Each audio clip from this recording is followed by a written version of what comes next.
Istanbul, the 1630s. Under cover of night, a man in plain clothes moves quietly through the empty streets. He stops outside a coffee house, slips inside, and the men gathered there take him for a traveler passing through. They wave him over, pour him a seat at their table, and before long, someone even offers him a pipe of tobacco. That's all it takes. The moment the offer is made, it's clear. This is an illegal gathering of smokers, meeting in secret. The stranger rises to his feet and, in a voice that fills the room, announces exactly who he is. The effect is instant. Every man in that coffee house begins to scream, to beg, to plead for his life. It is the kind of desperation that would move any ordinary heart to mercy. It does not move his. By sunrise, every single person in that room has been executed. Why? Because under his rule, tobacco, alcohol, even coffee were capital crimes. Break the ban, and the sentence was death. So who was this man? Wandering the darkened alleys alone at night, passing judgment on the spot and carrying it out before dawn? This was the Sultan of the Ottoman Empire, Murad IV, the last sultan that enemies feared, that rebels feared, that corrupt officials feared, and that ordinary citizens feared too. The last sultan to personally lead his armies into battle, to fight on the front line himself. The last conqueror the Ottoman dynasty would ever produce. This is his story, the story of the man who conquered Baghdad, the man who turned himself into a monster to save a dying empire, and who paid for it with his own life at the age of just 27. There's a pattern in children raised in the shadow of fear and violence. Some are broken by it permanently, trapped by trauma for the rest of their lives. Others go the opposite way. They grow numb to fear altogether and end up destroying everything around them. Murad IV was born in 1612, at a moment when the golden age of the Ottoman Empire was already over, and the empire itself was sliding toward collapse. Historians call this period the Sultanate of Women, a time when real power sat not with the throne, but with the women and court officials inside the palace walls, while outside those walls, the empire's most powerful military faction, the Janissary Corps, had effectively taken the state hostage. These were the same soldiers who had once been the empire's most elite protective force. Now they behaved more like an organized crime syndicate than an army. They put sultans on the throne and dragged them back off it whenever it suited them. And by this point, they weren't even afraid of assassinating one. Murad witnessed this firsthand by the age of 11. His older brother, Sultan Osman II, was forced off the throne by the Janissaries, brutally tortured and executed. His uncle, Sultan Mustafa, was pulled out of confinement, where he had reportedly lost his sanity, and installed as sultan, only to be deposed himself soon after. Next in line was young Murad. On September 10, 1623, an 11-year-old boy was crowned Sultan of the Ottoman Empire. And in this palace built on blood, there was exactly one person keeping him alive: his mother, Kosem Sultan. You've probably heard her name before, maybe seen her portrayed in television dramas. But the real Kosem Sultan was a far more complicated figure than any of those portrayals suggest. For one thing, she wasn't simply a domineering queen mother. She was the first woman in Ottoman history to be formally installed as regent. She held court from behind a curtain, received foreign ambassadors, and made every major decision of state. Murad was sultan in name only. The actual power belonged to her.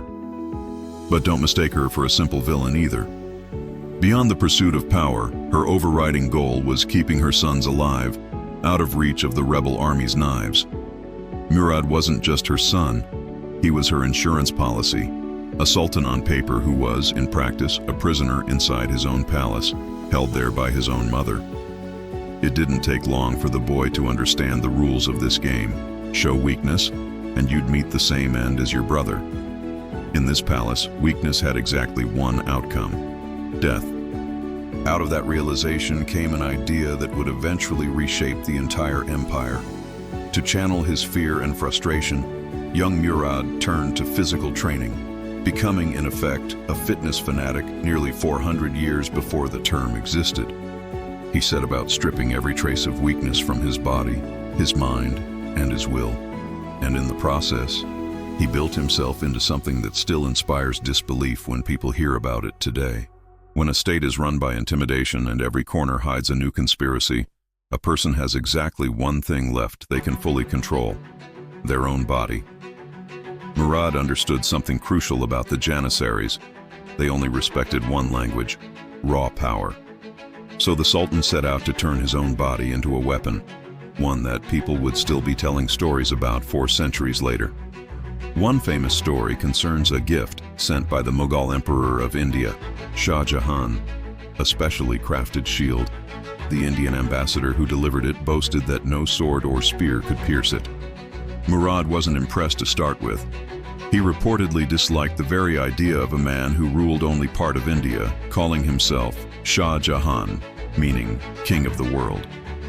The claim about the shield struck him as a personal challenge, so he ordered it tested immediately in front of the entire court.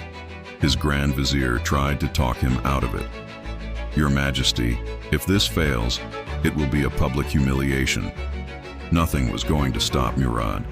He picked up a spear, took aim, and threw it with everything he had.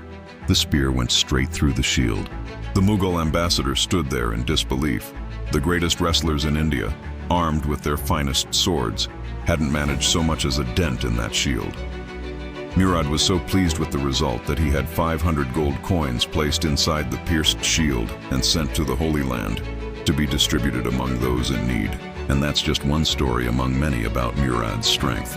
He was said to swing a 60-kilogram mace as if it weighed nothing, to be able to cut a camel in two with a single strike, to defeat every wrestler who challenged him in the arena, and to shoot an arrow further than the finest archers of his era. How much of this is true, and how much is exaggeration built up over the centuries? Impossible to say for certain. But whether the details are accurate or not, this was exactly the effect Murad wanted. He wanted these stories told, wanted people to fear him, because his reputation alone was one of his most effective weapons. The goal was simple. Never again would anyone make the mistake of thinking him weak. Never again would anyone be able to just pick him up and toss him aside, the way so many sultans before him had been discarded. Murad was becoming a kind of ruler the Ottomans hadn't seen in generations. But his body of iron was still missing one thing: a jolt severe enough to fully wake the dormant fury inside him. That jolt arrived in the bloody uprising of 1632. By 1632, Murad had turned 20, and the empire had reached its lowest point yet. The Janissaries had risen up again, and this time they were prepared to go to any length to force their demands through. This barely resembled the disciplined force that had once protected the empire. The world's first standing army, famously well-trained, famously well-behaved, and once driven by genuine religious conviction. Now it had become the single greatest threat to the state it was meant to defend, a force that answered to no one. The demands the Janissaries made during the 1632 uprising were staggering. They wanted every official who stood in their way handed over to them, including the Grand Vizier himself, Hafiz Ahmed Pasha, one of the very few men in that entire dangerous era who remained a genuinely loyal friend to Sultan Murad IV. When the Sultan refused to give him up, the Janissaries threatened to remove Murad from the throne as well. Murad was, for once, powerless, ruler of the largest empire on earth, a man built like iron and yet fully aware, as the saying goes, never to underestimate the destructive power of an angry crowd. He couldn't act against this mob without putting countless other lives at risk. When Ahmed Pasha realized the rebels were now coming for the Sultan himself, he chose not to run. Instead, he faced them head-on. "Your Majesty," he said, "1,000 men like me can be sacrificed for your sake. Let me go to them myself, so no one dares lay a hand on you." Murad had tears in his eyes. Ahmed Pasha reassured him, "My death buys you the chance to live and to rule this empire." He said a prayer and walked toward the mob, alone, unarmed, with nothing to defend himself. His presence still carried enough weight that, at first, no one moved against him. When one rebel finally tried, Ahmed Pasha struck him so hard he knocked several teeth loose and sent the man sprawling. That was the spark. The mob surged forward, and for the next several minutes, Ahmed Pasha fought them alone. He took 17 wounds from spears and daggers before he finally fell. Sultan Murad watched the entire scene unfold with his own eyes. The grief overwhelmed him. He buried his face in a handkerchief and wept openly. But that same day, he made a silent vow. He would erase every trace of these tyrants from the empire. Historians agree that this was the moment that changed Murad permanently. Whatever mercy, whatever softness, whatever remained of his childhood innocence, all of it ended that day. The rebels believed they had frightened the young king into submission. They had no idea they had just woken a sleeping lion. That night, Murad swore this would never happen again. The puppet ruler had decided to seize his own strings. After the 1632 uprising, Murad began systematically taking control of the empire. He removed his mother, Ottoman Sultan, from her position as regent and assumed full personal authority. This wasn't the kind of dramatic falling out you'd see in a television series. The two weren't enemies, and they didn't fully sever ties. Think of it instead as a renegotiation of power. The Sultan took absolute authority, while Ottoman Sultan retained a role as an advisor. From there, Murad began systematically eliminating every disloyal element around him, showing mercy to no one. He started with the Janissary commanders most responsible for the 1632 uprising. He summoned them to the palace, gave them prestigious appointments, and had every one of them executed that same night. He extended no special treatment to anyone, not even his own brother-in-law, Grand Vizier Topel Recep Pasha, who had been forced into the position under pressure from the rebels. Recep Pasha was a cunning opportunist whom Murad had distrusted and disliked since childhood. It's said he was also the true architect behind the 1632 uprising. When Recep Pasha was summoned to the palace, Murad greeted him with a pointed accusation before ordering his execution on the spot. His body was thrown outside the palace gates as a message to the rebels. This marked the true turning point of Murad's reign. From here on, he answered to no one. The empire's grip was now held entirely by one hand, the Sultan's own. He had become both the empire's protector and its executioner. Before moving further, it's worth holding two sides of Murad's character in mind at once. On one hand, he crushed rebels and enemies with total ruthlessness. On the other, he used that same force to deliver justice to the common people. Because Murad despised anything that weakened the empire, corruption most of all. A well-known example is the case of the Judge of Bursa.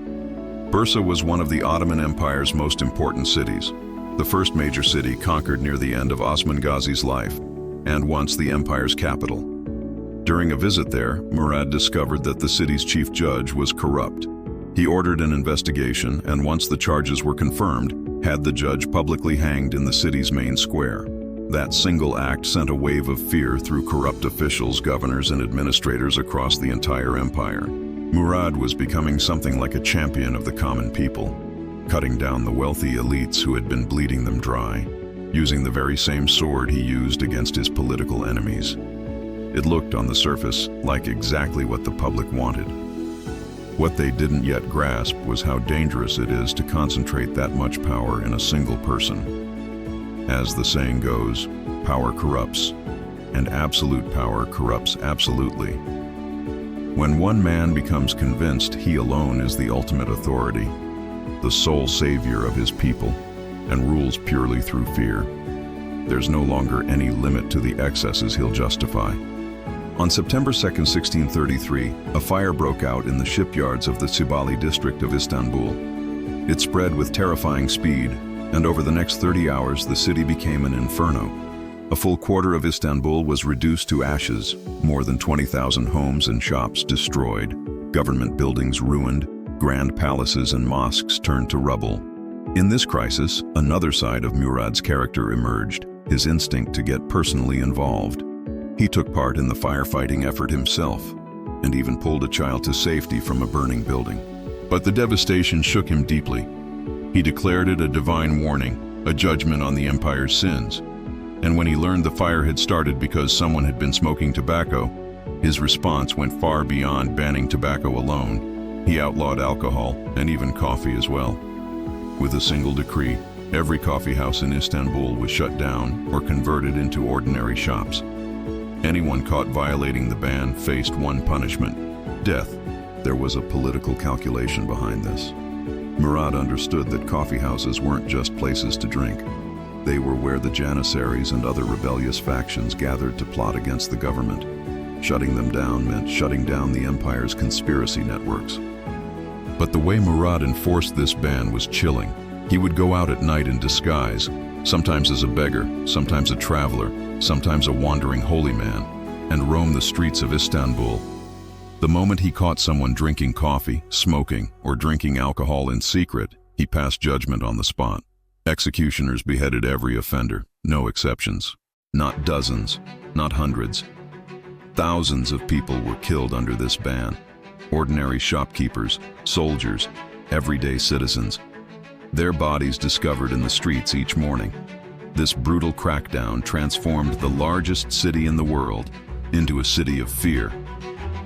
By the end of 1633, if anyone still had doubts about who Murad had become, those doubts were gone.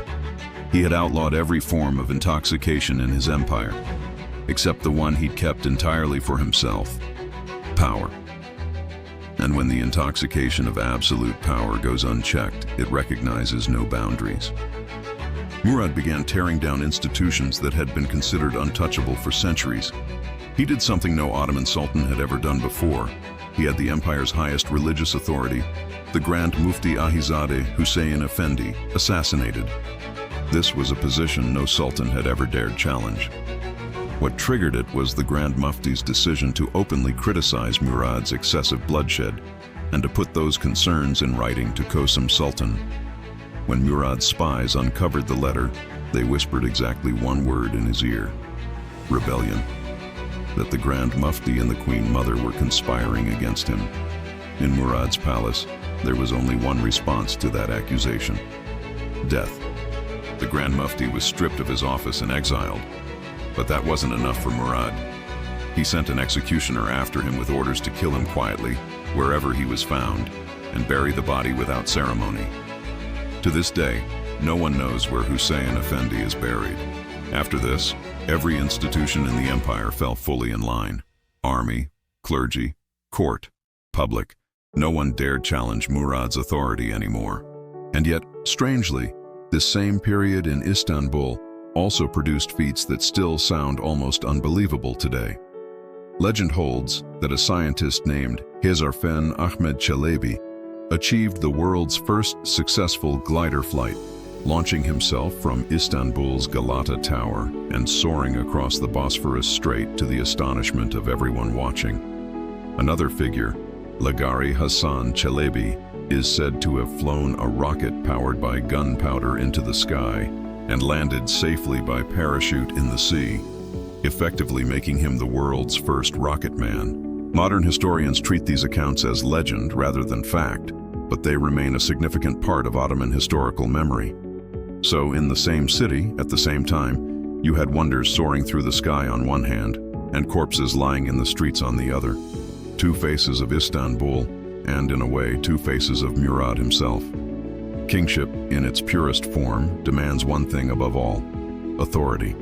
But when all power funnels into a single person, that person is also expected to lead from the very front. Ever since Suleiman the Magnificent, Ottoman sultans had increasingly ruled from the comfort of the palace. In fact, even Suleiman himself had largely withdrawn from court appearances by the end of his reign. As a result, the empire's foundations had steadily weakened. Murad despised weakness in any form, so he broke with generations of tradition and rode out onto the battlefield himself, his target, Baghdad.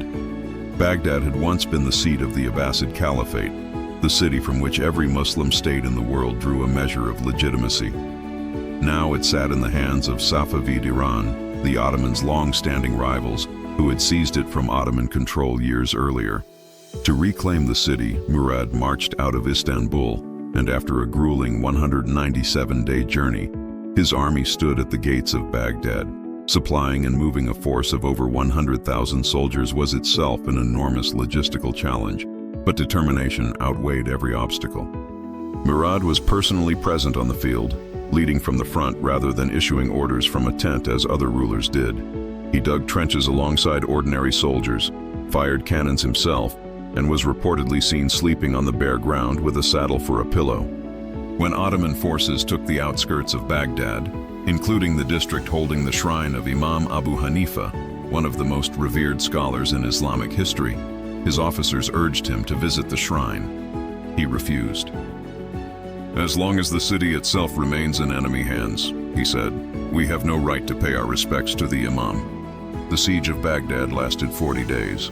On the 37th day, Murad's most trusted commander, Grand Vizier Tayyar Mehmed Pasha, was killed in the fighting. Murad, a man widely regarded as merciless, was devastated. He was heard to cry out, "Tayyar, I would trade 100 fortresses like Baghdad for you." In the days that followed, Ottoman forces launched an assault so overwhelming that the city's defenses collapsed entirely. Of the roughly 30,000 Safavid soldiers stationed in the Baghdad garrison, only around 300 are said to have survived. The city fell, and on May 17, 1639, the Treaty of Zuhab was signed with Iran, fixing a border between the two empires that has survived, largely unchanged, to this day. Baghdad would remain in Ottoman hands until the First World War. Murad now stood among history's great conquerors, the conqueror of Baghdad, and the Ottoman Empire had reasserted itself as the world's dominant power. But the same iron will and unyielding force that had won him Baghdad had a darker side. Both before and after the conquest, Murad took steps that remain deeply controversial, including ordering the executions of his own brothers, Bayezid, Suleiman, and Qasim. The same drive that pushed him to breach the walls of Baghdad also drove him to eliminate his own blood relatives. By this point, Murad had won every war he had ever fought. But there was one enemy he could never defeat, no matter how much power, force, or fear he brought to bear. And that enemy was himself. There are really two versions of Murad III's story. Those who dismiss him as simply a bloodthirsty tyrant tend to overlook the sheer chaos, corruption, and dysfunction he inherited when he took the throne. Ottoman historians place him, alongside Suleiman the Magnificent and Mahmud II, among the greatest and most powerful sultans across 242 years of Ottoman history. The Austrian historian Joseph von Hammer-Purgstall went further, arguing that Murad's rule extended the life of the Ottoman Empire by at least 50 years. That without him, the empire's decline would have begun in 1633 rather than 1683. He had single-handedly steered a sinking ship back to shore, but he had done it using only one tool: fear. And any structure built entirely on fear only stands as long as the person enforcing that fear is still alive.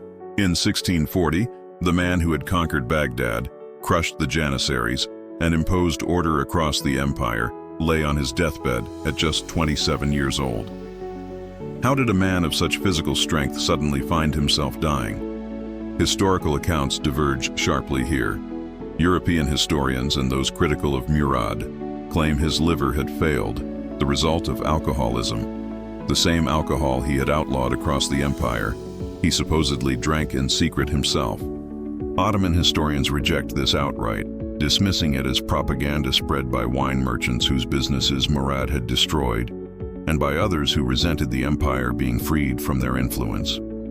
Their explanation is that Murad suffered from gout, a joint disease that had run through the Ottoman royal bloodline for generations, afflicting everyone from the empire's founder Osman Thurmender through Mehmed the Conqueror and Suleiman the Magnificent. On top of that, Murad reportedly suffered from sciatica, with pain severe enough that royal physicians treated him with opium-based painkillers.